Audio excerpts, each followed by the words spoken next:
Subscribe करे खातिर लाल button दबाई और भोजपुरी के ताजा अपडेट पहिले पावे खातिर घंटी वाला बटन दबाई।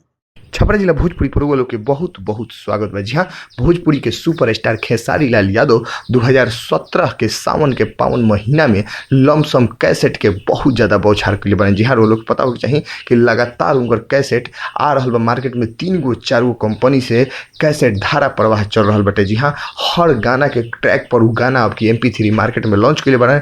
जितना सुपर डुपर 2017 के चाहे 16 के जितना सुपर डुपर हिट गाना रही सो सारा गाना के ट्रैक पर खेसारी लाल यादव गाना गा चुकल बने। चाहे रस के कमर होके, चाहे फेयर एंड लवली होके, चाहे कोनो चीज गाना होके, उस सब गाना पर उनकर एगो बाबा धाम के गाना जरूर आइल बटे। तो एगो आउट ट्रैक पवन सिंह के बहुत फेमस भइल रहा सटे 2017 में, जौना ट्रैक के नाम है यानी गाना के नाम हटे राते दिया बुता के पिया क्या क्या किया। जी हाँ, रुआ लोगों के सर्वश्रेष्ठ गाना 2017 के बनल लिखा से कि सबसे ज्यादा यूट्यूब पर सुने जाए वाला गाना, देखल जाए वाला गाना बन गई बटे राते दिया बुता के पिया क्या क्या किया।